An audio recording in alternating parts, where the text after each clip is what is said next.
So পার হয়ে যখন PhD CV লেখা শুরু করি তখন সিভি হয়ে গেল 2 পৃষ্ঠা। ঠিক আছে, সো কারো যদি এরকম মনে হয় যে এখন পিএইচডি 16 পৃষ্ঠা আছে বা এরকম একটা সিচুয়েশন আছে, তার মানে হচ্ছে বুঝতে হবে যে এখন মাত্র ইন্টারমিডিয়েট পাস করার পর্যায়ে আছে।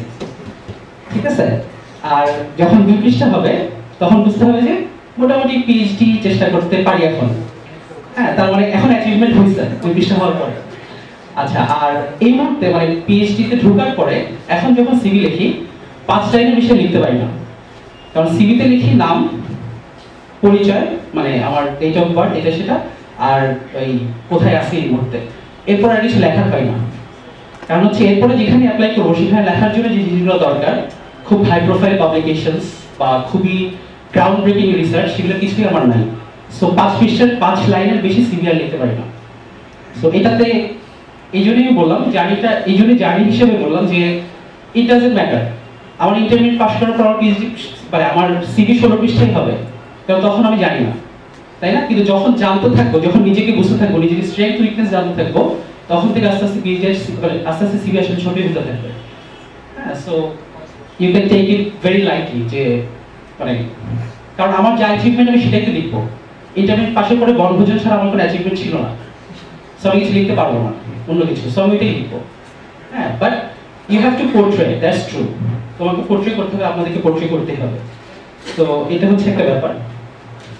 আচ্ছা, সেকেন্ড আরেকটা যেটা বলছে মাহমুদ ভাই বা ইশফাক কে বলছে, আমার এখন মনে নেই, মাহমুদ ভাই বলছে কথা, সেটা হচ্ছে অ্যাপ্লাই ফর ডিফারেন্ট স্কলারশিপ, তাই না? উনি বললো যে অনেক স্কলারশিপ অ্যাপ্লাই করছে, তাই না? এবং অনেকগুলো পাইছে, which is very good.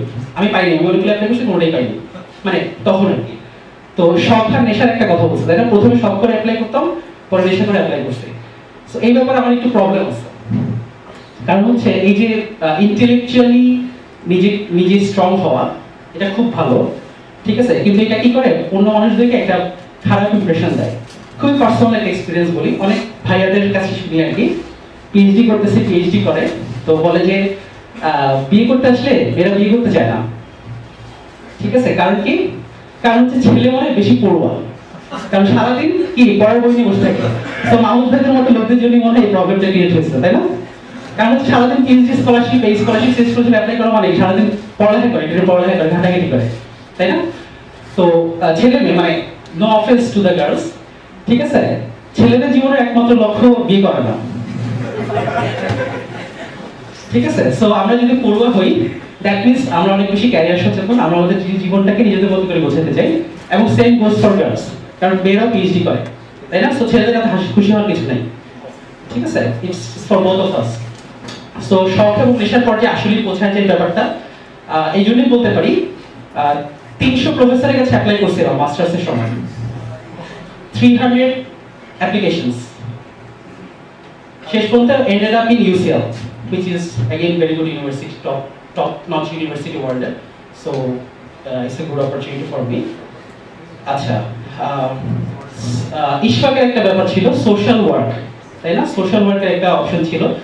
Ishfaq বলছে যে জাগো ফাউন্ডেশন, আমি জানি না আমরা কারা কারা এটার ব্যাপারে জানি। সো জাগো ফাউন্ডেশন খুব ভালো কাজ করে, ভলান্টিয়ার ওয়ার্ক, সারা ওয়ার্ল্ডে ওদের একটা রেপুটেশন আছে।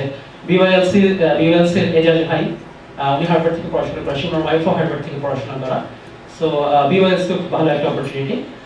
বাট আমি জানি না কারা কোন ব্যাকগ্রাউন্ড থেকে আসি, সোশ্যাল ওয়ার্ক ডাজন্ট মিন যে আমি শীত বস্ত্র বিতরণ করি, সোশ্যাল ওয়ার্ক ডাজন্ট অলওয়েজ মিন যে আমি বন্যা দুর্গতদেরকে খাওয়া দাওয়া প্রোভাইড করি বা মেডিসিন প্রোভাইড করি।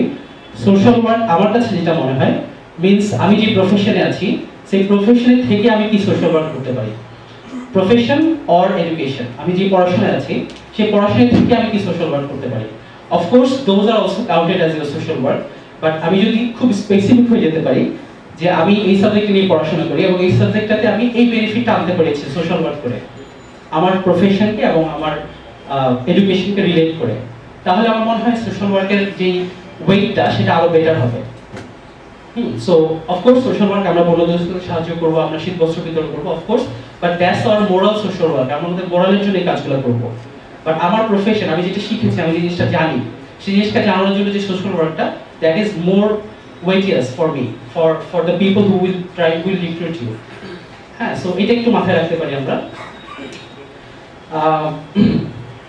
আচ্ছা, এরপর একটা যেটা ছিল সেটা হচ্ছে অ্যাপ্লাই কিভাবে করব এবং মানে অ্যাপ্লিকেশন প্রসেসের ব্যাপারে বা কোন ডিপার্টমেন্টকে কিভাবে করব, কিভাবে সিলেক্ট করব। তো আমার কেমব্রিজের এই ব্যাপারে একটা খুব সুন্দর গল্প আছে। আমি খুব ডেসপারেট ছিলাম। হ্যাঁ, বোঝা যায় না আমি ডেসপারেট ছিলাম যে, কারণ হচ্ছে বোঝা যায় না, আস্তে আস্তে বোঝা যাবে, আস্তে আস্তে বোঝা যাবে। দেখো ফিজিক্যালি শো করবো আমি যে ডেসপারেট ছিলাম, ঠিক আছে? তো একটু ডেসপারেট ছিলাম কারণ একটা কারণ হচ্ছে এটা যেটা বললাম যে 300 প্রফেসরকে মেইল করছিলাম, কারণ আমার কাছে কয়েকটা অপশন অফ ছিল। এক নম্বর অপশন হচ্ছে কমনওয়েলথ। আমার জন্য কমনওয়েলথ ছিল না, কারণ কমনওয়েলথের ব্যাপারটা একটু ডিফারেন্ট। আমরা জানি কমনওয়েলথ স্কলারশিপ বা এরকম ব্যাপার স্যাপার। আচ্ছা, একটা স্কলারশিপ আছে, হচ্ছে কমনওয়েলথ স্কলারশিপ, একটু এখন জানি। হ্যাঁ, সো ওইটা আমার জন্য ছিল না, মানে I was not suppose to apply for that scholarship. So আমি জানতাম যে আমাকে বাইরে পড়াশোনা করতে যেতে হবে এবং আমাকে পয়সা, কারোর কাছ থেকে পয়সা নিয়ে যেতে হবে। So I was desperate. আমি সব 300 প্রফেসরকে এই জন্যই লিখেছিলাম যে তুমি আমাকে পয়সা দাও, আমি তোমাকে কিছু একটা দিব, কিন্তু আমি জানি না, ঠিক আছে? সো বোঝা যাচ্ছে ডেসপারেশন লেভেলটা, মানে যে কোনো কিছু দেওয়ার জন্য প্রস্তুত, ঠিক আছে? সো ডেডিকেশন লেভেলটা আসলে ওইটাই ছিল। তো সামহাউ ওই সময় I got funding from GSK, Glaxo SmithKline. ওদের একটা প্রজেক্টে থেকে আমি মাস্টার্স করে আসি ইসেল থেকে, তো সম্ভব পাওয়া। তো ডেসপারেশনটা এই জন্যই করলাম যে পিএইচডিতে যখন এরপরে অ্যাপ্লাই করা শুরু করলাম আরো বেশি ডেসপারেট হয়ে গেলাম, ঠিক আছে? তো ডেসপারেট হয়ে কি করলাম, যেটা আসলে করা উচিত না, এই জন্যই বলছি কথাটা। কেমব্রিজ ইউনিভার্সিটির ফার্মাকোলজি ডিপার্টমেন্ট নামে একটা ডিপার্টমেন্ট আছে, খুব স্ট্রং একটা ডিপার্টমেন্ট। সেই ডিপার্টমেন্টে অ্যাপ্লাই করলাম, মানে বাসায় আসছি রাতের বেলা, খুবই খুবই ফ্রাস্ট্রেটেড, কি হবে লাইফে বুঝতে পারছি না। ইউকেতেই ছিলাম তখন ইনফ্যাক্ট। তো বাসায় এসে কেমব্রিজের ফার্মাকোলজি ডিপার্টমেন্টে খুললাম। 12 জন প্রফেসর আছে, 12 জন 5টা ডিফারেন্ট ডিসিপ্লিনে কাজ করে, ঠিক আছে? 12 জনকে একটা ইমেল করলাম যে তোমার ডিসিপ্লিনে আমি সবচেয়ে বেশি ইন্টারেস্টেড, আমার লাইফে যদি কিছু করতে হয় তোমার ডিপার্টমেন্টেই করতে চাই, তোমার ডিসিপ্লিনেই করতে চাই, ঠিক আছে? তো আমার মনে হলো যে খারাপ কি, ভালোই তো করছে, তাই না? অ্যাপ্লাই তো করছে, আমি একজন মানুষ, নাম হচ্ছে সিয়াম, যে এই সাবজেক্টে এই কাজই করতে ইন্টারেস্টেড। তো তার মধ্যে 3 জন থেকে রিপ্লাই পেলাম যে আমরা তোমার ইন্টারভিউ নিতে চাই। ভালো কথা, এখন একটু প্রবলেমে পড়ছে, তাই না? 3 জন ইন্টারভিউ নিতে চাই, তো খুব সুন্দর মতো ওদেরকে ক্যাজুয়াল করলাম। 3টে ডেটে ওদের সাথে ইন্টারভিউ দিব। ভালো কথা, ইন্টারভিউ ঠিক মতো দিলাম। দেওয়ার পরে প্রথম 2টা থেকে খুবই জঘন্যভাবে রিজেক্টেড হলাম। মানে আমি রিজেকশনের লেভেলটা এভাবে বুঝাই যে আই ওয়াজ লিটারালি রেট, ঠিক আছে? ফিজিক্যালি না হলেও লিটারালি আই ওয়াজ রেট। তো ভালো কথা, রেট হয়ে বেরিয়ে আসলাম, থার্ড প্রফেসরের কাছে গেলাম। তো হারানো তো কিছু আর নাই। তো মজা যেটা পাইলাম সেটা হচ্ছে থার্ড প্রফেসরের কাছে দেখলাম যে আমি এখন কি হারাবো। তো আমাকে যাই বলে আমি উল্টো উত্তর দিই, ঠিক আছে? কারণ দেখলাম যে না, it's not gonna work for me, এটা আমার জন্য কাজ করবে না। তো ভালো কথা। তো সে আমাকে হঠাৎ করে বলে যে আর ইউ সামহাউ স্ট্রেসড? আমি বললাম যে হ্যাঁ, আমি আসলে একটু স্ট্রেসড। বলে যে কেন? বললাম যে আমি আসলে তোমার সাবজেক্টের ব্যাপারে আমার কোনো ইন্টারেস্ট নাই, ঠিক আছে?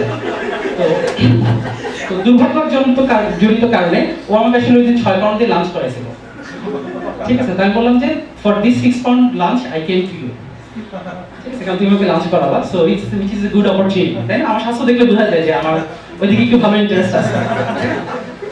তো ভালো কথা, ওই শুরু হলো। তো মোটামুটি 12 জন তো বললাম যে অ্যাপ্লাই করলাম। তো কেমব্রিজে যাওয়ার পরে এখন জানছি সেই 12 জন কোন একটা চায়ের ডিসকাশনে বসছে। তো যেহেতু স্বাভাবিকভাবে একজন ক্যারেক্টার ওদের এখানে, 3 জনের কাছে অ্যাপ্লাই করছে, 2 জনের কাছে রেট, একজনের কাছে উল্টা রেট, ঠিক আছে? তো ওরা আমাকে নিয়ে কথা বলা শুরু করছে। কোন একজন ও বলেছে, oh that Sharif, yes he applied to me as well, ঠিক আছে? আফটার ফিউ মিনিটস দেখা গেল যে তাদের 12 জনই আসলে দেখছে, মানে সামহাউ দে ফিগারড আউট যে আমি 12 জনের কাছে অ্যাপ্লাই করছি, ঠিক আছে? সো ওরা আমাকে মানে পরে এখন আমার কোলাবরেটর ওদের একজন, তো ওরাই তাদেরই একজন আমাকে বললো আর কি, বললো যে মানে তুমি এই কাজটা কেন করলা? আমি বললাম যে দেখো, আমি তো আমার স্টুডেন্টদেরকে অনেক বেশি বলি, আমি হচ্ছে গরিব দেশের দুঃখী জনতা, ঠিক আছে? আমার এই লাক্সারি নাই যে খুব সিলেক্টিভ ওয়েতে আমি কোথায় অ্যাপ্লাই করবো। আমার হচ্ছে অন্ধকারে ঢিল ছুড়ে দিছি, ঠিক আছে? পাখি যদি মরে কি আমার লাভ, ঠিক আছে? আর কারণ তো লাভ নাই, লসের কি আছে? তুমি আমাকে নিয়ে হাসছো, তোমার জন্য আমি একটা হাসির ক্যারেক্টার হয়েছি, তাতেও আমার লাভ, কারণ তুমি আমাকে মনে রাখছো, ঠিক আছে? সো যখন অ্যাপ্লাই করি আমার কাছে মনে হয়, আমি জানি না if it is a good practice or bad, একসময় মনে হচ্ছে it's a very bad practice যে তুমি একই ডিপার্টমেন্টের 6 জনের কাছে কেন অ্যাপ্লাই করবা। হ্যাঁ, তার মানে বুঝে গেল যে you are not dedicated, you are not মানে you are not bound to this work. But আমার কাছে মনে হচ্ছে যে ব্যাপারটা ওরকম না, কারণ আমি তো আমার আপার টার্গেট ঠিক আছে, আমি ফার্মাকোলজি ডিপার্টমেন্টে অ্যাপ্লাই করছি। So that means I want to do pharmacology, but I am not sure whether I want to do drug designing or I want to do calcium channel signaling or whatever it is. ঠিক আছে, সেটা আমার ডিসিশনের বয়স হয়নি, তাই না? I am still too young, মানে physically আমি টু ইয়াং, তাই না? টাইগারে কোনো হয়নি, মানে সাধারণত হয়নি, সো এখন ইয়াং। সো এটা একটু মাথায় রাখতে পারি যখন অ্যাপ্লাই করব। ব্রাঞ্চিং করা খুবই ভালো, বাট যদি মাথায় রেখে যে আমি গরিব দেশের দুঃখী জনতা, আমার জন্য ব্রাঞ্চিংটা খুব একটা নেসেসারি না। হ্যাঁ, তো এটাকে পরবর্তীতে আমার যেটা মনে হচ্ছে যেটা করা যেতে পারে, হয়তো একটা টাইম ইন্টারভ্যালে লেখা যেতে পারে। 12 জন প্রফেসরকে আমি টার্গেট করি, ঠিক আছে? প্রথম মাসে 3 জনকে লিখবো, ওয়েট করবো 1 মাস, কেউ রিপ্লাই যদি না করে সেকেন্ড মাস আরো 3 জনকে লিখবো। এভাবে করলে আমার মনে হয় জিনিসটাকে সুন্দর করে করা সম্ভব। আর যদি এরপর হয়ে যায় তারপরে তো হাসাহাসি ব্যাপার থেকেই যায়, তাই না? অসুবিধা নেই। আচ্ছা, এরপরে যেটা সোশ্যাল ওয়ার্ক বলতেছি, হ্যাঁ, এসওপির যে ব্যাপারটা যে বাবা মা এই রোগে এই শোকে মারা গেছে, সেই শোকে আমি পাথর হয়ে গেছি, পাথর হয়ে কি আমার মনে হচ্ছে আমার হৃদয় থেকে একটা ডাক আসছে, কিটা যে আমাকে এই সাবজেক্টই পড়তে হবে, তাই না? তাই না? এটা যদি কেউ কারো গার্লফ্রেন্ডকে প্রেম পত্রে লিখে তাহলে খুব ভালো দেখা যায়, তাই না? বুঝবে যে আমার ছেলের একটা ডেডিকেশন আছে মেন্টাল প্রতি, তাই না? কিন্তু প্রফেসর আসলে গার্লফ্রেন্ড না, ঠিক আছে? মানে ও যদি মেয়ে হয় তাহলে কোনো একটা প্রজেক্ট গার্লফ্রেন্ড হয়ে যেতে পারে, but that's a different case. But initially কোনো প্রফেসর আমার গার্লফ্রেন্ড না। সো কোনো প্রফেসর আসলে এক্সপেক্ট করে না যে, হ্যাঁ এক্সপেক্ট করতে পারে যে আমার ধর আমার ফ্যামিলি কেউ একজন খুব রেয়ার একটা ডিজিজে মারা গেছে, সাপোজ পম্পেই ডিজিজে মারা গেছে। আমি জানি না এক্সট্রাঅর্ডিনারি মেজার্স মুভিটা কেউ দেখছে কিনা। হ্যাঁ, ওই মুভিটাতে মানে কিছু রেয়ার ডিজিজ নিয়ে মানে রিসার্চারের একটা ফ্রাস্ট্রেশন বা তার একটা ইনফরমেশনের ব্যাপারে কথাবার্তা আছে। তো এই ধরনের কোনো ডিজিজ যদি কেউ মারা যায়, সেটা থেকে যদি কেউ মোটিভেশন পায়, that can be a bit different. But আমার বাবা বা মা আল্লাহ না করুক ক্যান্সারে মারা গেছে, এই জন্য আমি ক্যান্সার নিয়ে রিসার্চ করতে চাই, নট গনা সেল, ঠিক আছে? সো কি সেল করবে এসওপিতে? এসওপিতে সেল করবে হচ্ছে আমি একটা জিনিস, আমি সায়েন্স নিয়ে dedicated, I don't know which part of science I want to do. যে ইঞ্জিনিয়ার সে বলবে যে আমি ইঞ্জিনিয়ারিং সায়েন্স নিয়ে ডেডিকেটেড, আমি মেকানিক্যাল ইঞ্জিনিয়ারিং নিয়ে ডেডিকেটেড, ঠিক আছে? But I don't know which part. আমার সেই লেভেল অফ নলেজ এখনো ডেভেলপ হয় নাই। তুমি যদি বলো আমার ডেভেলপ হতে পারে, এটা হতে পারে একটা অ্যাপ্রোচ।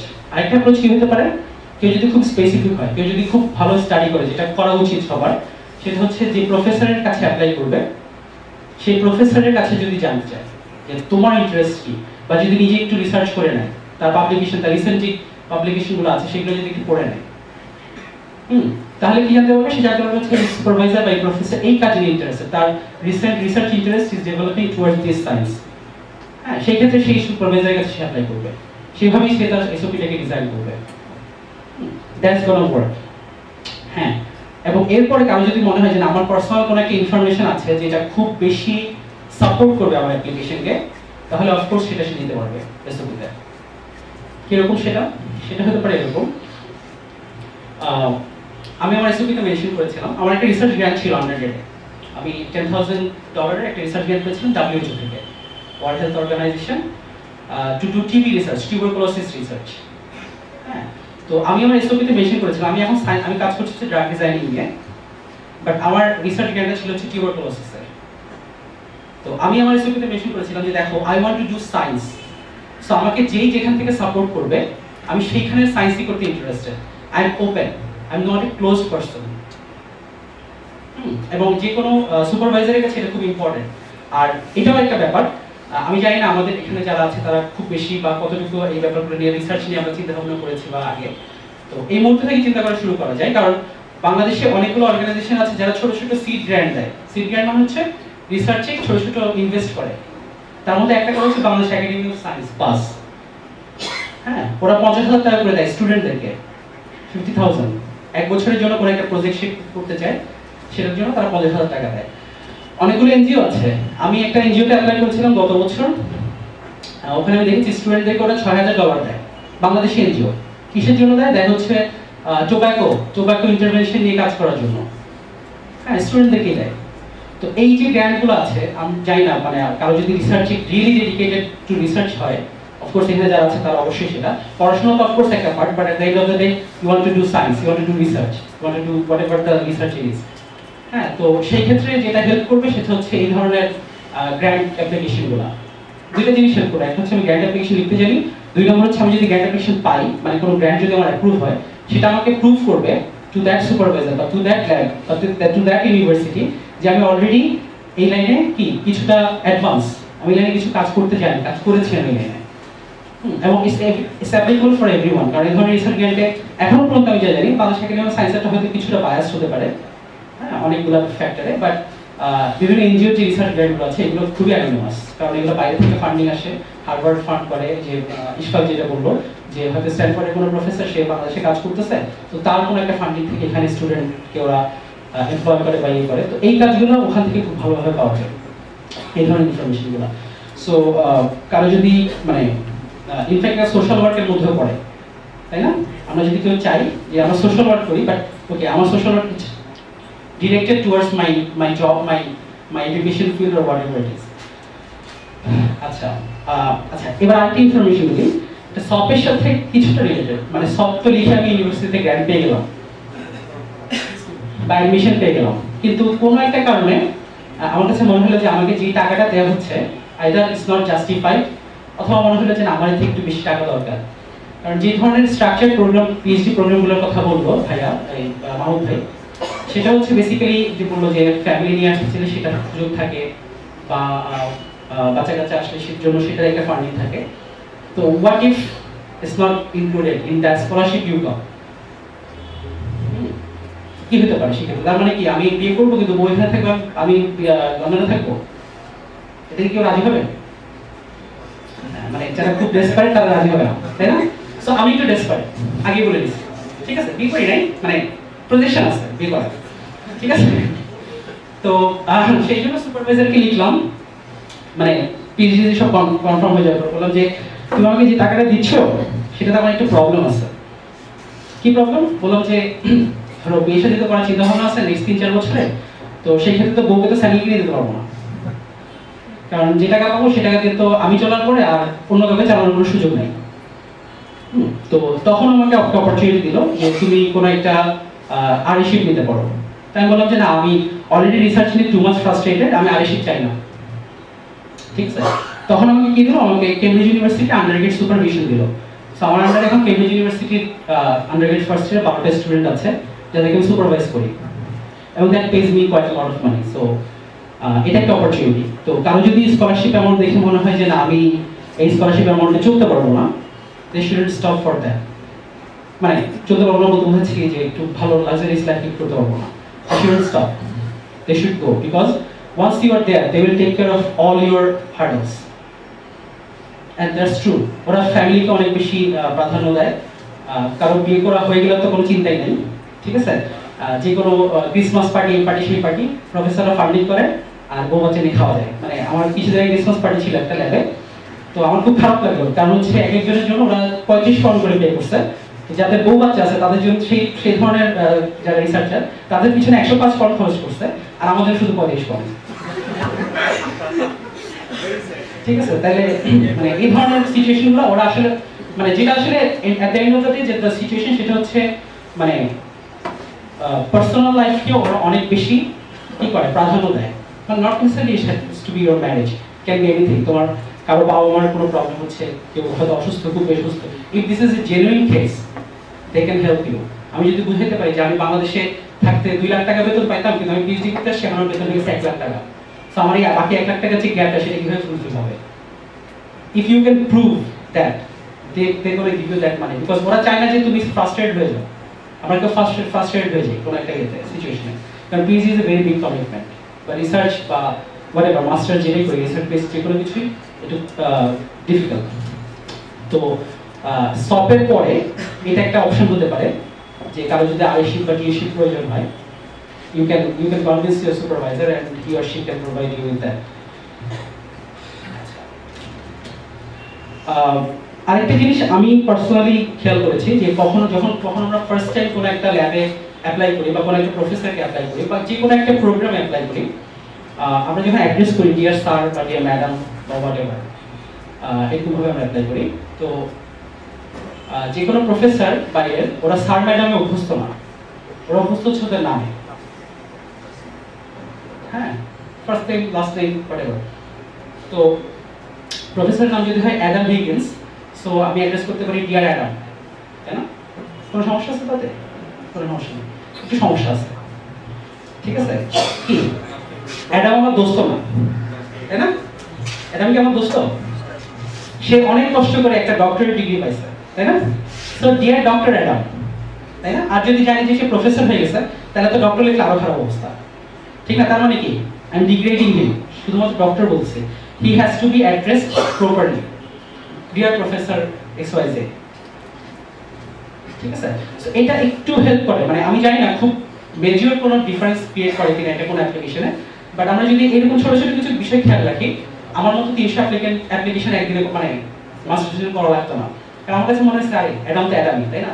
আমার দোস্ত মানুষ, তাই না? এই সেদিন কত চার পাঁচটা খেলে বসে, না ব্যাপারটা এরকম না, ঠিক আছে? সো ওকে আমাকে বুঝাইতে হবে যে I know your designation, I know your level, সেখানে থেকে আমার শুরুটা হবে খুবই পোলাইট, এক নম্বর। আর আমার একটা ছোট ট্রিক ছিল, সেটা একটু বলি। আমার কাছে মনে হয় এই ট্রিকটা অনেক সময় কাজ করে। ট্রিকটা কি? ট্রিকটা হচ্ছে অনেক সময় আমাদের প্রফেসর না, হয়তো কোনো অ্যাডমিনিস্ট্রেটরকে মেইল করতে হয়। প্রফেসর বলে দেয় যে ওই অ্যাডমিনিস্ট্রেটরকে মেইল করো বা কোর্স অর্গানাইজারকে মেইল করো, হ্যাঁ? তো অনেক সময় আমরা চিন্তা করি যে ও কি ডক্টর নাকি ডক্টর না। ম্যাক্সিমাম সময় আমরা ডক্টর হয় না, ম্যাক্সিমাম সময় হয়তো খুব মানে বিএস করা বা ইয়ে করা একটা মিডিওকার কোনো একটা প্রফেশন মানে এডুকেশন লেভেল থেকে আসে। তা আমি জিনিস কোনো একটা আজগুবি কারণে খেয়াল করে দেখছি যে এইসব লোকজনকে যখন ডক্টর অ্যাড্রেস করে লেখা হয় তারা খুব তাড়াতাড়ি রিপ্লাই দেয়, ঠিক আছে? তো যার যার যোগ্য না তাকে দিতে হবে, আর তার থেকে যদি বেশি দেই ভালো হবে খারাপ হবে না, ঠিক আছে? সো এটা হচ্ছে ছোট একটু আমার পার্সোনাল ফিলিং বা আমার পার্সোনাল এক্সপেরিয়েন্স থেকে বললাম। তো হেল্প করতে পারে কাউকে, মানে করবে কিনা এটা it's not a rule, right? It's not a rule, but these are few things which can make your application, make your email a bit different than the other. Maybe other of your same university, same country, ঠিক আছে? তো এই জিনিসগুলো হয়তো একটু help করতে পারে, তো এগুলো খেয়াল রাখা যেতে পারে। আর রিকমেন্ডেশন, মাহমুদ ভাই একটা কথা বলছে যে যে কোনো রিকমেন্ডেশনেরই একটা পার্ট থাকে, you have to write about your strength, মানে ইউ না যে recommender, he or she has to write about your strength and at the same time about your weakness, তাই না? আমাদের একসময় আমার অ্যাপ্লিকেশন এরকম ছিল, মানে রিকমেন্ডেশন বেসিক্যালি আমাদের আমরাই লিখি, মানে বাংলাদেশ কনটেক্সট আমরা সবাই জানি এটা বাইরে কেউ লিখে দেয় না, তাই না? সো এরকম ছিল যে আমি লিখে নিয়ে যেতাম, মানে আমার ক্ষেত্রে তো আমি আমার ভালো ছাড়া খারাপ কিছু দেখি না, তাই না? খারাপ কিছু দেখি আমরা কেউ দেখি না, সম্ভব না। খারাপ দেখা মানে কি? নিজেকে ক্রিটিসাইজ করা, তাই না? আমি মোটা, it's not bad, it's good, right? আমি মোটা, তাই না? আমি এরকম ভালোভাবে দেখি, ঠিক আছে? সো এটা সবার ক্ষেত্রে হওয়া উচিত, তাই না? সো আমি আমাকে ক্রিটিসাইজ করতে পারি না। সো যখনই কেউ আমার রিকমেন্ডেশন যখন আমি লিখবো, আই ক্যানট ক্রিটিসাইজ মাইসেলফ, এটা মনে রাখতে হবে। কিভাবে ক্রিটিসাইজ করবো? সবচেয়ে ভালো যে বন্ধুটা আছে তাকে ডাকবো, তাকে বলবো দোস্ত আমার সময় খারাপ একটা কথা বলো। প্রথমে তো ধরো নারী জিজ্ঞেস করবে, তাই না? আরে না দোস্ত তোর তো সবই ভালো, তাই না? তোর খারাপ কিছু আছে তো দেখিয়ে নেই কোনোদিন, তাই না? তারপরে কি করতে হবে? বলতে হবে না দোস্ত তুই আমার একটা খারাপ বল, তোরে কোথায় খাওয়াবো? অ্যাডমিনাল পিজাতে খাওয়াবো, তাই না? তখন তো অ্যাটলিস্ট একটা বলবেই, ঠিক আছে? তারপরে কি? ঠিক আছে, থ্যাংক ইউ দোস্ত, থ্যাংক ইউ, তোর সাথে জীবনে সম্পর্ক রাখলো না, তোর মতো একটা ভালো ফ্রেন্ড যদি আমাকে এই কথা বলতে পারে, বাইরের লোক কি বলে, ঠিক আছে? তারপরে বুঝতে হবে কি ফ্রেন্ড, তাই না? এনিমি না, সব ফ্রেন্ড হচ্ছে best friend. So best friend যা বলছে সবচেয়ে ভালোটা বলছে, দ্যাটস ইউর উইকনেস, ঠিক আছে? তো এটা তো কি বললাম, এই উইকনেস কোথায় কাজ করবে? বিয়ের বায়োডাটাতে কেউ যদি রিকমেন্ডেশন চায়, ছেলে কেমন, তাই না? এটা কি সুপারভাইজার রিকমেন্ডেশন হেল্প করবে? করবে না, তাই না? ওখানে কি উইকনেস বলতে পারবে কে? ইউনিভার্সিটি যে সুপারভাইজারের সাথে সবচেয়ে খারাপ সম্পর্ক আমার, মানে সেই যে টিচারের সাথে, তাই না? তার কোনো আমার কোনো কিছু তার কাছে ভালো আছে? কোনো কিছু নাই। তার যে জিনিস হতে হবে স্যার একটা কারণ বলে।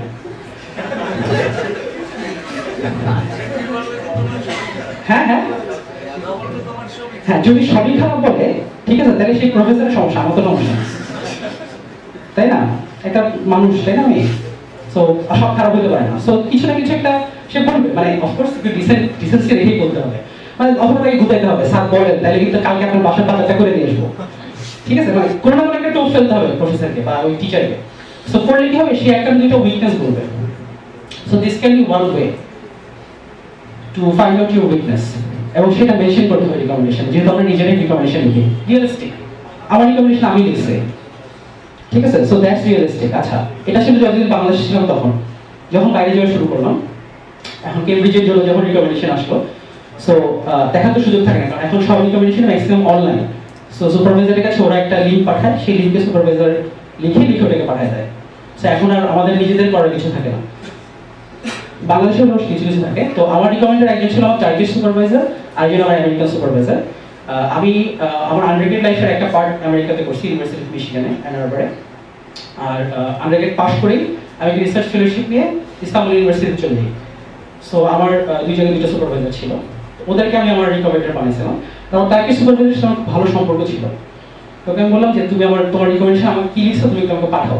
দুইটা কারণ ছিল, একটা হচ্ছে ও ইংলিশ খুব একটা ভালো না, তো আমার একটু দেখার দরকার ছিল যে ও আসলে কি ইংলিশ লেখে। এখন মানে ধরেন একটা সময় হয় তো, মানে ইংলিশ সময় বোঝা মিলে যায় না, মানে বাচ্চারা যখন প্রথমে বাংলা ইংরেজি শিখে, বাচ্চারা খুব থাকা অবস্থায় অনেক উদ্ভট ওয়ার্ড ইউজ করে ফেলে, তাই না? তো আমার একটু ভয় ছিল যে আমার একটু বাচ্চা টাইপের, তো ও কি উদ্ভট ওয়ার্ড ইউজ করে, আমার কি লিখতে চাই, কি লিখে বলছে।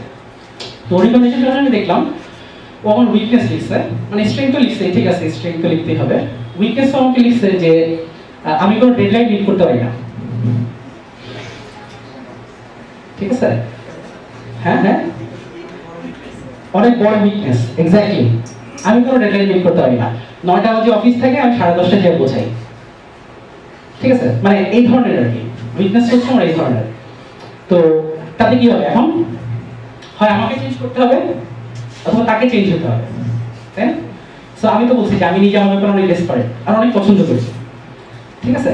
সো আমাকে তো আমি চেঞ্জ করবো না, তাহলে আমার এমন একটা ল্যাব খুঁজে বের করতে হবে যেই ল্যাবে এই উইকনেসটা আসলে উইকনেস না।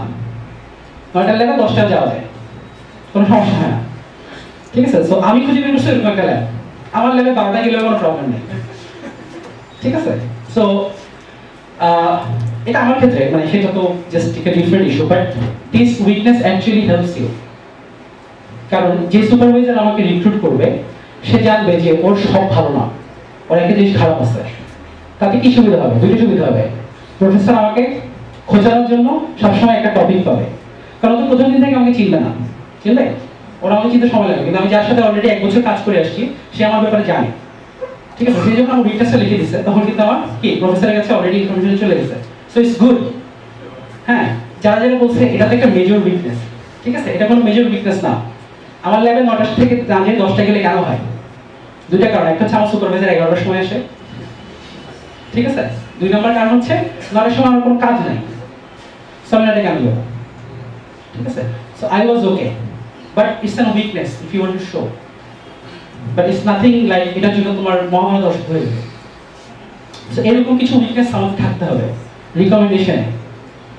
তাই বলে এরকম হওয়া যাবে না যে ওকে যদি আমি কোনো কাজ করতে দেই, হ্যাঁ ও কাজ রেখে ফেসবুকে করে, এরকম যদি কেউ লিখে সুপারভাইজার, মানে সুপারভাইজার যদি নিজেও খুব এনথুজিয়াস্ট ফেসবুক ইউজার হয় তাহলে সমস্যা নেই, মানে এটা ভীতি বিপরীত হয়ে যাবে, ঠিক আছে? আর হয়তো আমার মতো একটা রোল নিয়ে নিই। আর যদি না হয় তাহলে বোঝা যাচ্ছে যে না, ও তো আমার কাজ পেলে ফেসবুকই করবে, সো সুযোগ নেই। মানে মার্ক জুকারবার্গের সাথে যদি কাজ করতে চায়, of course it will work very good, তাই না? কিন্তু সবাই তো মার্ক জুকারবার্গের সাথে কাজ করবে না বা জাকারবার্গের সাথে কাজ করবে না, সো তখন হেল্প করবে না। আচ্ছা, তো স্ট্রেংথ উইকনেসের ব্যাপারটা এখানে আসে এবং এটা থাকতেই হবে।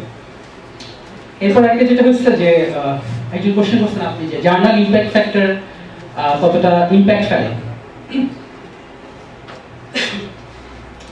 একটা মজার জিনিস আমি খুব খেয়াল করছি আমার বাইরের এই লাইফে, যে আমাদের মধ্যে একটা টেন্ডেন্সি আছে, সাধারণত আমরা লোকদেরকে আমরা খুব আন্ডার এস্টিমেট করি, তাই না?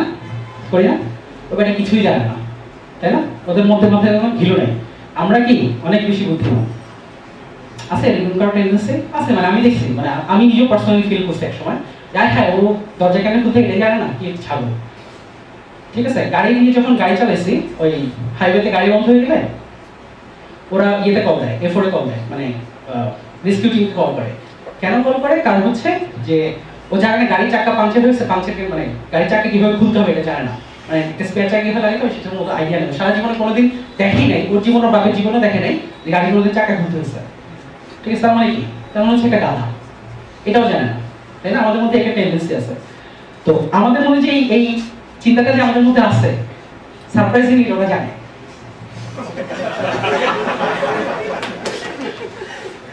তো এটা ওরা জানাতে একটু সমস্যা হয়ে যায় আমাদের, মানে আমরা যখন নিজেদের অনেক চালাক মনে করে কথা বলি তো ওরা মনে মনে আসে আমাদের কিন্তু হাসে। ঠিক আছে, তো ইমপ্যাক্ট ফ্যাক্টরের ব্যাপারটা কিছুটা এরকম। আমরা মনে করি যে আমরা যখন জার্নাল কোনো একটা লিখি বা কোনো একটা কনফারেন্স প্রসিডিং লিখি, আমরা মনে করি যে আরে ধুর ও তো বুঝবে না। ঠিক আছে, তো একটু মনে রাখতে হবে যে আমি যাকে অ্যাপ্লাই করতেছি সে আমার সেক্টর আমার থেকে সিনিয়র, তাই না? সে আমার থেকে দুনিয়া বেশি দেখছে, সো সে আসলে জানে। It's not about your skill, it's about what's inside. ঠিক আছে, সো তার মধ্যে সেই আইডিয়া আছে, তার মধ্যে সেই ইনফরমেশনটা আছে যে আমি একটা ইন্ডিয়ান জার্নাল বা কোনো একটা জার্নাল বা চাইনিজ কোনো একটা জার্নাল পাবলিশ করছি। হ্যাঁ, publication is always good, but you have to know যে এই পাবলিকেশনটা আলটিমেটলি আমাকে কোনো হেল্প করবে কিনা। সেটা কিভাবে জানবো? সেটা হচ্ছে আমার সুপারভাইজারকে বা আমি ওই পাবলিকেশনটা ইনফরমেশন কন্টেন্ট দেখে। কন্টেন্ট কিভাবে দেখবো? জার্নালের কন্টেন্ট দেখে একটা মেজর ওয়ে হচ্ছে জার্নালের এডিটরকে, সেই এডিটরের অ্যাফিলিয়েশন কি এবং সেই জার্নালের এডিটোরিয়াল বোর্ডে কারা আছে, এই ইনফরমেশনটা কোনো ইমপ্যাক্ট ফ্যাক্টর ছাড়া যদি জার্নাল হয় that's not a major problem, but if the editorial board is strong, হ্যাঁ, that's gonna help you, otherwise I don't think so. আমিও জার্নাল একটা খুলতে পারি, আমি তুমিও সে, জার্নালের নয়। ঠিক আছে, it's not gonna work. So একটু মানে মাথায় বুদ্ধি নিয়ে একটু চিন্তা ভাবনা করে একটু অ্যানালাইসিস করে করলে জিনিসটা ভালো। ঠিক আছে, আদারওয়াইজ লেখা তো সবাই লিখতে পারে, গল্প তো আমরা সবাই লিখি, তাই না? আচ্ছা, আরেকটা কোশ্চেন ছিল যে সবকিছু ম্যাথে শেষ হয়, এরকম একটা কোশ্চেন ছিল, মানে ছিল। তো পরিস্থিতি হচ্ছে বায়োলজি, মানে বায়োলজি মানে হচ্ছে ইন্টারমিডিয়েটে হ্যাঁ মেজরিং হয় না, হ্যাঁ মেজর মানে ফোর্সও ছিল বায়োলজি, নর্মালে ম্যাট্রিকও ছিল বায়োলজি। সো ম্যাথকে সবসময় ভয় পেতাম, এই জন্য বায়োলজি করছি।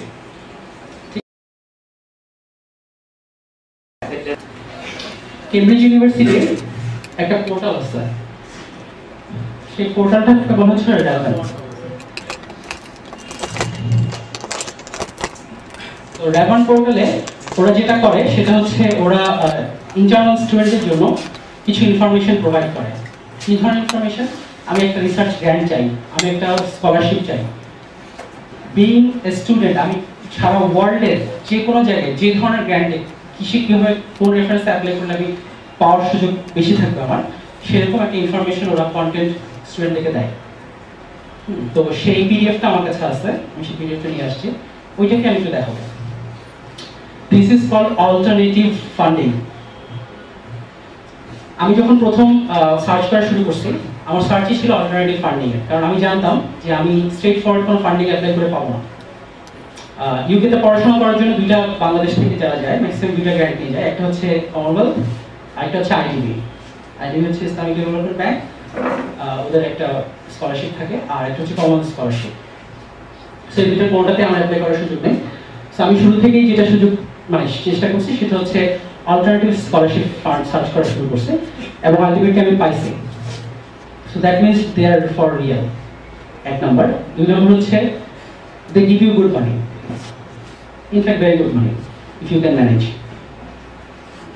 তো ওই অল্টারনেটিভ ফান্ডিং এর একটা ওদের গ্রুপ আছে, সেটা হচ্ছে the alternative guide to post graduate funding will get from charity.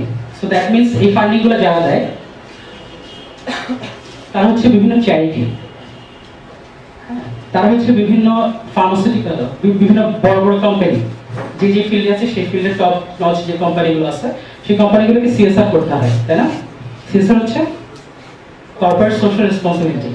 So CSR funding গুলো দেয়। আমি সামহাউ যখন থেকে ফান্ডিং খোঁজা শুরু করলাম আমার কাছে ইনফরমেশনগুলো সামনে চলে আসছে ফর সাম রিজন, ফ্রেন্ড হোক, বাইরের পরিচিত যারা আছে তাদের থেকে খোঁজ খবর নিয়ে হোক, আমার কাছে ইনফরমেশনগুলো চলে আসছিল। So I started searching for this grants, যে আমি সিএসআর থেকে বা চ্যারিটি থেকে বা কোনো একটা ফার্মাসিউটিক্যাল কোম্পানি থেকে আমি ফান্ডিং পেতে পারি কিনা। এবং at the end of the day আমি দেখছি যে পাওয়া যায় এবং this is for Real. So সেটাই একটা পেজ হচ্ছে, এটা গ্রুপ হচ্ছে, মানে ম্যাগাজিন হচ্ছে এটা, চ্যারিটি ফর স্টুডেন্টস। যাই হোক, সেটা হচ্ছে 132 পৃষ্ঠার একটা ম্যাগাজিন। সরি,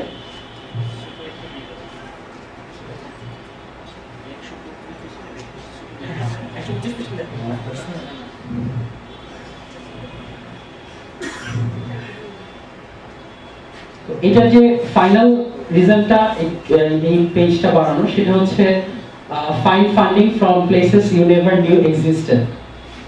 সবাই আমরা আইডিবি পাবো না, সবাই আমরা কমনওয়েলথ পাবো না, সবাই আমরা এরাসমাস পাবো না, সবাই আমরা ট্যাগ পাবো না, পাবো পাবো না। কিন্তু এগুলো ছাড়াও এগুলো হচ্ছে স্ট্রাকচার পিএইচডি, মানে structure funding PhD for our মাস্টার্সের জন্য। আর এছাড়া যে অল্টারনেটিভ ফান্ডিংগুলো কিভাবে struggling to fund postgraduate study, looking to raise money for a course, need to finance fees and living expenses, seeking an alternative research council or loan, looking for fund, research travel or conferences. So প্রত্যেকটা সেক্টরে রিসার্চের জন্য, আর postgraduate স্টাডির জন্য, আমি যদি কোনো কনফারেন্সে যেতে সেটার জন্য, সব কিছুর জন্য এরা ফান্ড করে। এবং this are international charities. Charity হচ্ছে kind of NGO, but NGO এটা সুদ দেয়। সো ওদের কাছে সবাই অ্যাপ্লাই করতে পারে। কিছু আছে কান্ট্রি রেস্ট্রিক্টেড, বাট কিছু আছে ফর ইন্টারন্যাশনাল পিপল। সো সেরকমই কিছু চ্যারিটির নাম এখানে আছে, সেটা হচ্ছে 400, অ্যারাউন্ড 400 চ্যারিটিস ইনফরমেশন ওরা দিচ্ছে এখানে। 400টা চ্যারিটি কি করতে পারে বা কি দেয়, কি ইনফরমেশন প্রোভাইড করে। কিছু লিঙ্ক এখানে দেওয়া আছে, বইয়ের, ইন্টারনেট সাইটের, ফাইন্ডিং গাইড, কোনো কিছু গাইড বুকের, সেগুলো সবগুলো পিডিএফ আমার মনে হয় অ্যাভেলেবল, পাওয়া যায়। তারপর হচ্ছে এগুলো হচ্ছে চ্যারিটিগুলোর নাম, চ্যারিটিগুলো কাকে ফান্ড করে, 400টা চ্যারিটি কাকে ফান্ড করে, এবং চ্যারিটিগুলোর অ্যাড্রেস, সেই ইনফরমেশনটা এখানে খুব ভালো মতো দেওয়া আছে। সো কারো কেউ যদি দেখে যে রিলেভেন্ট ফিল্ড আছে তার, কারণ প্রত্যেকটা চ্যারিটি সব কিছুর জন্য চ্যারিটি আছে, সব সাবজেক্টেরই চ্যারিটি আছে। হ্যাঁ, সো যে সাবজেক্টের সাথে রিলেটেড সেগুলোর জন্য যদি ওদের রিকোয়ারমেন্ট ইনফরমেশন ফুলফিল করে, সেই চ্যারিটি ইনফরমেশনগুলো এখান থেকে নিয়ে যাবে। আমি এইচএসসি গ্রুপে হতে আপলোড করে দেবো এই পিডিএফটা।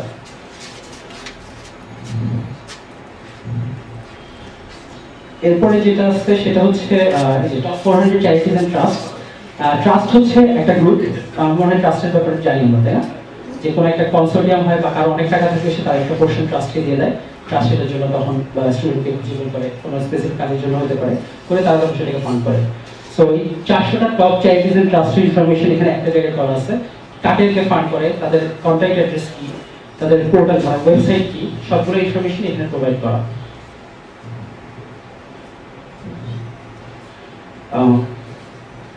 আচ্ছা, এটা হচ্ছে কিছু স্টেটমেন্ট অফ পারপাস এখানে আছে, এবং ফাইন্যান্সিয়াল যে নিডের ব্যাপারটা, যেটাকে বলছে একটা হচ্ছে নিড বেসড, আর একটা হচ্ছে যে দুই ধরনের আমরা যে ইউনিভার্সিটিগুলোতে অ্যাপ্লাই করি, যে প্রোগ্রামে অ্যাপ্লাই করি, তো দুই ধরনের প্রোগ্রামে অ্যাপ্লাই করার যে একটা প্রসিডিউর আছে, যে আমি কিভাবে দেখাবো যে আমার ফাদার ইয়ারলি ইনকাম, আমার ফ্যামিলির ইয়ারলি ইনকাম এর নিচে, ম্যাক্সিমাম আমাদের সবারই অনেক নিচে হয়, বাট এটাকে ব্রেকডাউন করে যে দেখানো যে আমি এত টাকা খরচ, আমার ইনকাম হয় আমার ফ্যামিলিতে, এবং এত টাকা আমার ফ্যামিলি স্পেন্ড করে ফর দ্য হোল ইয়ার, সেটার যে একটা ফিনান্সিয়াল স্টেটমেন্ট বা সেই জিনিসগুলো এখানে ওরা সুন্দরভাবে দেখাইছে যে কিভাবে এটা আমার সবের সাথে আমি রিলেট করবো।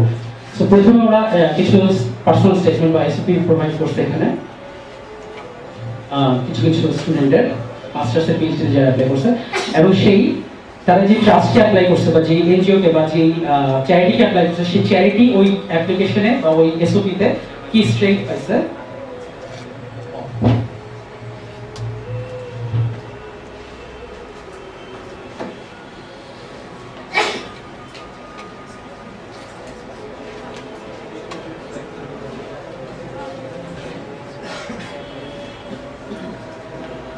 কারণ এসওপি ফিডব্যাক তো দেয় না আজকে। সো এখানে যেটা একটা সুবিধা আছে এই পোর্টালটা, যে কারণে 125 পৃষ্ঠা পড়তে হবে না, সেটা হচ্ছে এই ইনফরমেশন এখানে প্রোভাইড করা আছে। কারণ যদি প্রয়োজন হয় এই যে এসওপি লিখবে, because I am always saying that I am perfect, তাই না? আমি জানি আমার কাছে মনে হয় এর থেকে ভালো কিছু হতে পারে না। সেখান থেকে যারা ভুল বের করে, যারা ক্রিটিক্স, তারা আসলে বলে দেয় যে এখানে এখানে এখানে তোমার স্ট্রেংথ, এখানে এখানে তোমার উইকনেস। ঠিক আছে? সো সেই ইনফরমেশনগুলো কিছু এসওপি এখানে প্রোভাইড করা আছে। এখানে যারা অ্যাপ্লাই করছে বা যারা বেসিক্যালি অল্টারনেটিভ ফান্ডিং এর জন্য অ্যাপ্লাই করে, everybody is basically in need. So তাদের সাথে আমাদের কোনো পার্থক্য নাই। হয়তো তাদের ইনস্টিটিউশনের নামের সাথে আমার ইনস্টিটিউশনের নামের পার্থক্য আছে, তাদের ফ্যামিলি নেমের সাথে আমার ফ্যামিলি নেমের পার্থক্য আছে। Otherwise condition wise there is no difference. ওরা অনেকেই ভালো রেজাল্ট করা, অনেকেই আছে অনেক মানে ভালো রেজাল্ট না করা, অনেক ধরনের ক্যাটাগরির মধ্যে ওরা পড়ে। সো সেই ইনফরমেশন আমি এটা পড়ে দেখছিলাম। সো আমার কাছে যেটা মনে হচ্ছে যে this can help some people a lot, যাদের এসওপি খুব স্ট্রং না। হ্যাঁ, তারা হয়তো খেয়াল করতে পারে যে হ্যাঁ এই সাবজেক্টটা বা এই সেকশনটা হয়তো আমি এসওপিতে অফ করে গেছি, মানে আমি খেয়াল করিনি যে এটা আমার একটা স্ট্রেংথ হতে পারে, সেটা আমি এসওপিতে মেনশন করি নাই। সো সেই জিনিসগুলো এখানে হয়তো ওরা দেখতে পারে, মানে এই ট্রাস্টের যে কমেন্টগুলো থাকে সেখান থেকে সেই ইনফরমেশনগুলো ক্রিয়েট হয়ে যেতে পারে। তো এই জিনিসগুলো হেল্প করবে।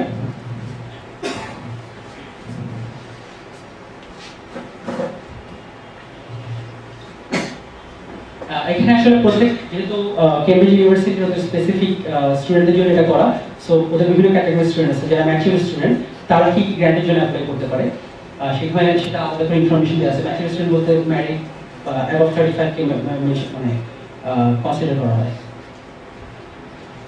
দেন হচ্ছে ওভারসিজ স্টুডেন্টদের জন্য যে ধরনের গ্র্যান্টগুলো আছে বা যে ধরনের সাবজেক্টগুলোতে এইগুলো তারা প্রোভাইড অ্যাপ্লাই করতে পারে, সেগুলোকে আলাদা করে ওরা বলে দিচ্ছে যে এগুলো হচ্ছে ওভারসিজ স্টুডেন্টের জন্য মেজর ফান্ডার যারা প্রোভাইড করে বিভিন্ন ফান্ডিং। পার্ট টাইম স্টুডেন্ট, এটা আমাদের দরকার, আমরা মোটামুটি ফার্স্ট টাইম। পিএইচডি স্টুডেন্ট, যারা পিএইচডি স্টুডেন্ট তাদের জন্য এখানে বলা আছে স্পেসিফিক এরিয়া। আচ্ছা, আরেকটা খুব ইম্পর্টেন্ট পার্ট, ইউরোপের বিভিন্ন দেশেই এটা অনেক সময় লাগে। কেউ যদি খুব ব্রিলিয়ান্ট না হয়, অনেক সময় দেখা যায়, মানে ব্রিলিয়ান্ট হইতে হয়, পিএইচডি করতে হয়, কিছুটা হলেও ইনফরমেশন থাকতে হয় নিজের মধ্যে। তো অনেক সময় দেখা যায় 3 বছরের পিএইচডি ফান্ডিং হয়, 3 বছরে শেষ হয় না, অনেক সময় হতে পারে।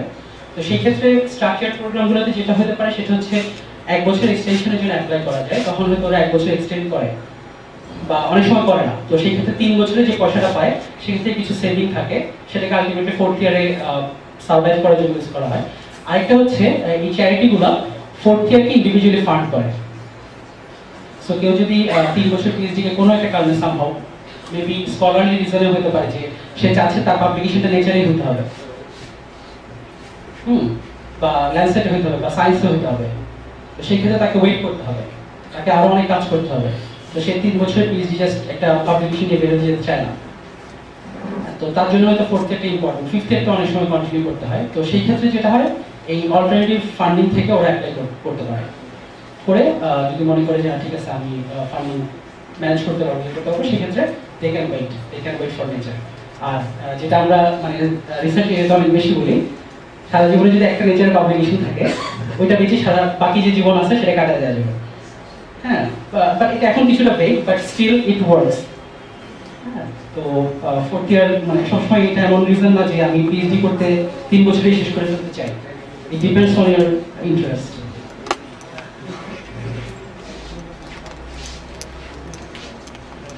অল্টারনেটিভ ফান্ডিং এর আরেকটা ইম্পর্টেন্ট ফ্যাক্ট হচ্ছে এই ফান্ডিং গুলো যেহেতু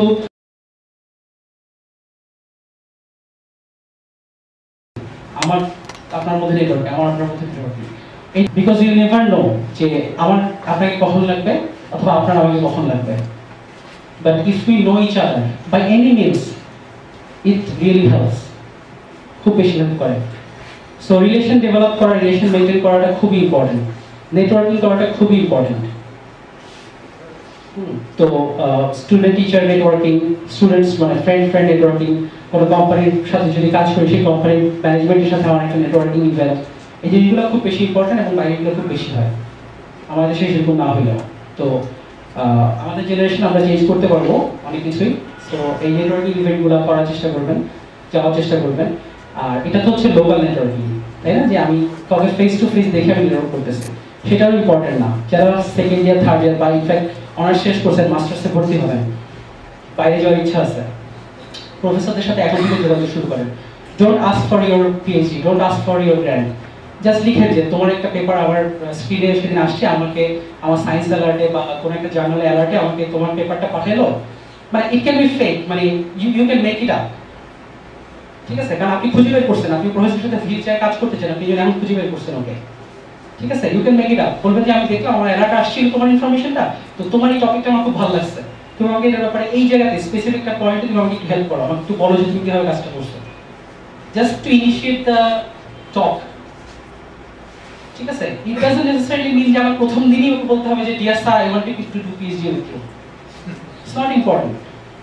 এবং ওরা এই জিনিসগুলোকে দেখে, ও তখন আস্তে আস্তে কথা বলে বলবে যে হ্যাঁ আমি এই এখন মাস্টার্স করতেছি, আমরা এই সাবজেক্টে মাস্টার্স করতেছি, এবং in future I have good intentions for my career, I want to develop myself as an academician, whatever blah blah blah blah, ঠিক আছে? But that's not your focus. Your focus is to know that যে recent publication হয়েছে সেই পাবলিকেশনের এই specific টার্মটা যেটা আপনি বুঝতেছেন না বা বুঝার জন্য দরকার নেই। আমরা বলি কি মাথার উপর দিয়ে যায়, ওরা কি লিখছে আমি কিছু বুঝি না, মাথার উপর দিয়ে যায়, যার না মাথার উপর দিয়ে একটা ওয়ার্ড তো বুঝেন, এন্ড কি বলে জানি বাট কিন্তু ইফ নো কি জানি একটা অবস্থা, মানে ইফ ইজ দিস কিছু তো টার্ম বুঝেন, এবিসিডি তো বুঝেন, তাই না? এবিসিডি একটা ওয়ার্ড পিক করেন না, তাই না? করে দেখে লিখেন যে এই ওয়ার্ডটা আমি বুঝি না, এই ওয়ার্ডটা বলতে তুমি কি বুঝাইছো, তুমি যে টেবিলটা শো করছো, ডেটা টেবিলটা যে শো করছো, আমার কাছে মনে হলো যে এই টেবিলটা এই ডেটা থেকে তো এই ডেটাটা বেশি সিগনিফিকেন্ট, তুমি সেটা কেন মেনশন করবে না তোমার পেপারে? If you want to be critical you can do that. ও তখন আরো বেশি চ্যালেঞ্জ ফিল করবে যে তুমি কেন আমাকে চ্যালেঞ্জ করলা, তোমাকে আমি অ্যান্সার চাই, এবং দে আর রেডি টু ডু ইট, তাই না? যে আমাদের বলে যে 35টা ইমেল পায়, 35টাই কিন্তু ওরা ইনফরমেশন রাখে, ওরা পড়ে, ওরা আমাদের মতো না। আরে দূর ওর ইমেল পড়লাম না, ওর সাথে কালকে খেলা মাঠে মারামারি হয়েছিল, দূর ওর কথাই শুনবো না, এরকম না ব্যাপারটা। ওরা পড়ে এবং দে ফিল থার্স্টি, ওরা জানতে চায় যে ওদের ইনফরমেশন যারা জানতে চায় তাদের করে জানাইতে চায় অনেক বেশি। So this can be good way to start communicating, তাই না? আর আন্ডারগ্রেড যদি কেউ থেকে থাকে তাদের জন্য তো আরো বেশি হেল্প করবে, কারণ লম্বা সময় জন্য আন্ডারগ্রেড করতে হবে। সো সেকেন্ড ইয়ার থেকে বা থার্ড ইয়ার থেকে যদি কেউ শুরু করে it can really help them. তো নেটওয়ার্কিং এভাবে করা যায় নিজেদের মধ্যে, প্রফেসরের সাথে যদি কেউ করতে চায়।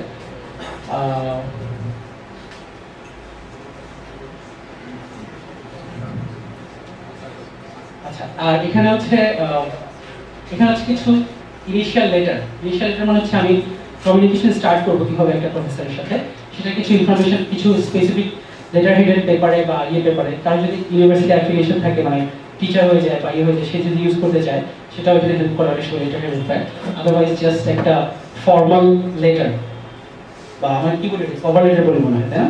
But it's not a cover letter, এটা হচ্ছে একটা লেটার যেটা আমি আমার ট্রাস্টিকে বা আমার সুপারভাইজারকে বা আমাকে যে ফান্ড করে তাকে আমি দেখাতে চাই, সেই জিনিসগুলো আমরা এখান থেকে জানতে পারবো যে কীভাবে কারো কাছে হয়তো বলবে যে আমার কাছে ইনিশিয়াল 6 মাস চলার টাকা আছে, এরকম সিচুয়েশনে কেউ করতে পারে, হতে পারে না? আমি ফার্স্ট 6 মাস আই ক্যান সার্ভাইভ, বাট আমার এরপর থেকে টাকা দরকার, তাই না? সেই ক্ষেত্রে সেই লেটারটা কিভাবে হবে, সেটাকে কেন একটা স্ট্রেংথ হিসেবে ধরা হবে যে 6 মাসের পরে আমার টাকা দরকার, মানে কি না, এটার মানে হচ্ছে যে আমি অলরেডি একটা ফান্ডিং সিকিউর করে ফেলছি, এক number. So that's my strength. 2 number, ওই 6 মাস আমার টাকা আছে, এটা দেখে আমি কোনো একটা ইউনিভার্সিটি অ্যাডমিশন সিকিউর করছি। একটা ট্রাস্ট বা একটা চ্যারিটি কাকে ফান্ড করবে, কাকে ফান্ড করতে সেফ ফিল করবে? যে অলরেডি ওখানকার একটা অ্যাডমিশন নিয়ে ফেলছে, যে অলরেডি ওখানকার একটা গ্র্যান্ট পেয়ে গেছে, তাই না? তাকে আগে প্রেফার করবে নাকি আছে যে বাংলাদেশে বসে আছে বা ইন্ডিয়াতে বসে আছে বা চায়নাতে বসে আছে তাকে প্রেফার করবে? অফকোর্স যে অলরেডি একটা কিছু সিকিউর করছে তাকে প্রেফার করবে। So this things also help. So এটা মনে করার কিছু নাই যে না অ্যাডমিশন পাইছি কিন্তু ফান্ডিং তো পাইনি, যেতে পারবো না। নো, অ্যাডমিশন পাইছেন, দিস ইজ ইউর স্ট্রেংথ, কারণ আর 10 জন অ্যাপ্লাই করতে পাইনি, আপনি পাইছেন। সো আপনার স্ট্রেংথ এটা, রাইট দ্যাট।